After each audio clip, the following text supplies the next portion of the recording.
Hello everyone and welcome and thanks for having me.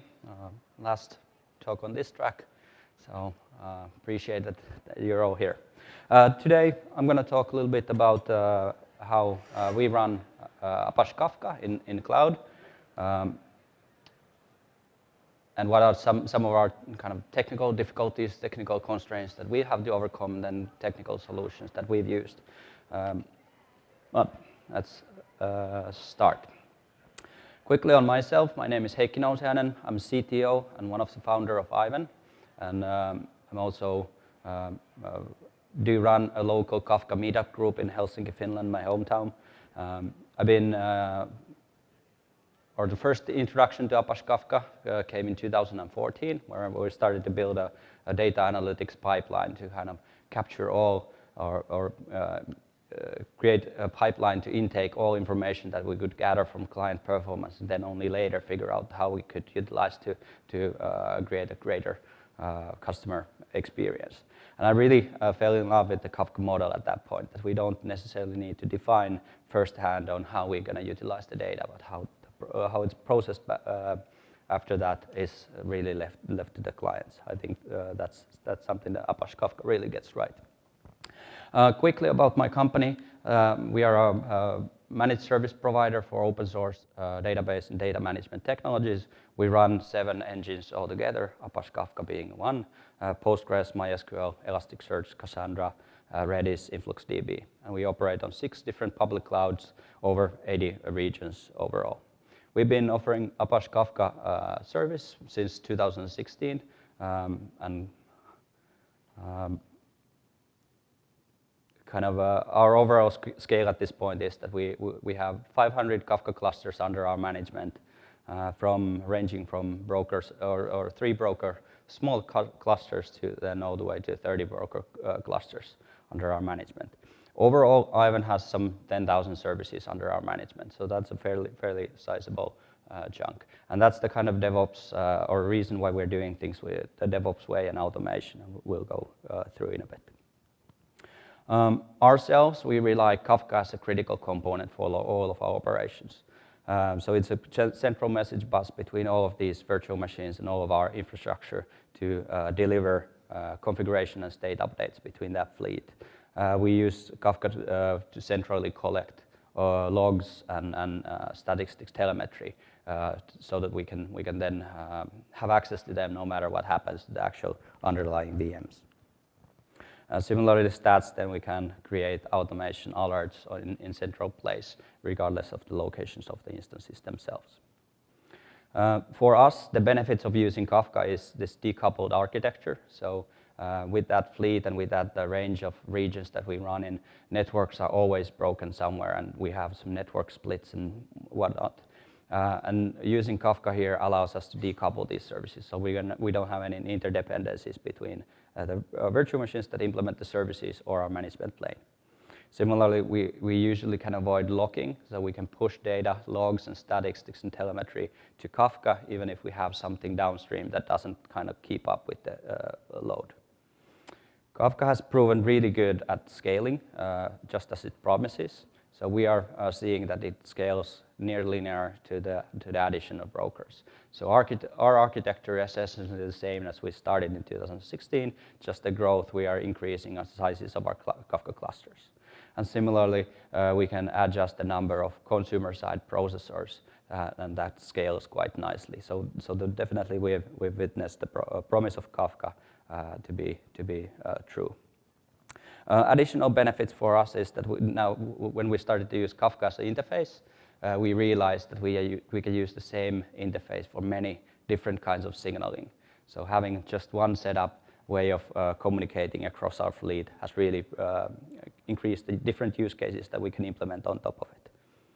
And vice versa, by submitting some data, we can then reuse the same data from the pipeline in multiple different use cases. Some alerting, some analytics, maybe doing log storage, maybe doing log analytics, or capturing audit events out of the logs, or doing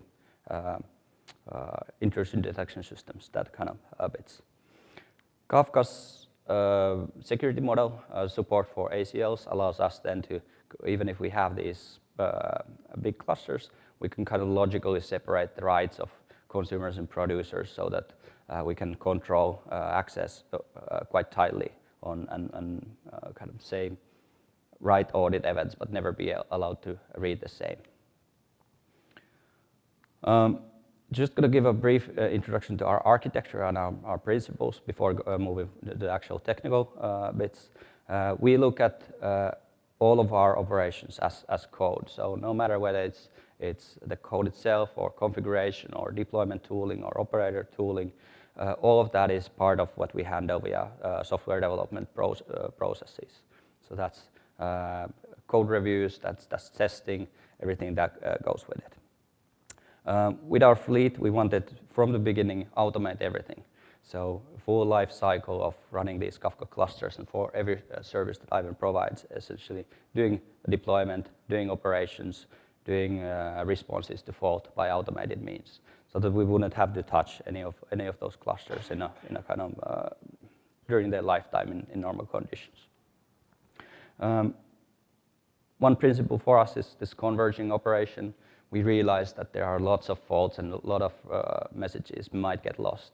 So our setup is created in such a way that we have a desired declared state, and then any deviations the system will try to correct and eventually will reach the desired state.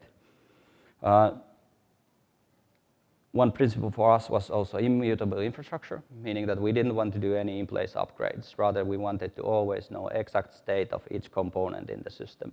So if we do any software updates, we rather do a full replacement of a virtual machine rather than update the virtual machine in place. Just a brief overview. So we deploy Kafka clusters in dedicated virtual machines. And then we have a shared management plane that takes care of some actions. The virtual machines themselves, the Kafka brokers, they have an agent that realizes the Kafka service, meaning they do all configuration of Kafka and, or Zookeeper as well, also respond to local events. There we see in a bit what kind of actions are taken. And in the management plane, kind of is responsible provisioning resources into cluster, joining those resources into the cluster, detect if there are health problems, if one of those virtual machines or brokers goes away, or if they are invalid spec. So we can handle the similarly software updates, mandatory software updates, or if we want to do scale ups in the resources of the single broker, or adjust number of brokers in the cluster. All of this then will be acted on by the management plane. And all of our operations use or distribute those virtual machines across availability zones for maximum availability and kind of fault tolerance. So that sets up with us up with some kind of unique challenges and constraints, and the rest of the presentation, some of the solutions that we set up. So take into context in this one, they might not be the best practices for running Kafka in general, but these are the problems that we've faced and we think that are interesting to share. So to start off, we run across a variety of different cloud providers, and their support for different kind of services vary quite a bit. Some have volumes, some don't. Some have very different networking capabilities than others. We rely on that immutable infrastructure to be able to maintain always or know the exact state of everything in our inventory, and that's why we do those roll forward upgrades for every piece of software update that we do. And that comes with then that every security software patch or anything means that we need to roll forward Kafka clusters kind of on a continuous basis. We want to offer our customers the ability to change the spec of the clusters. So that means either sizing of the instances or sizing of the brokers themselves or number of the brokers, or even migrate between different clouds or different regions or different clouds altogether. Just to be able to have that flexibility and kind of being able to adjust as the load grows or changes.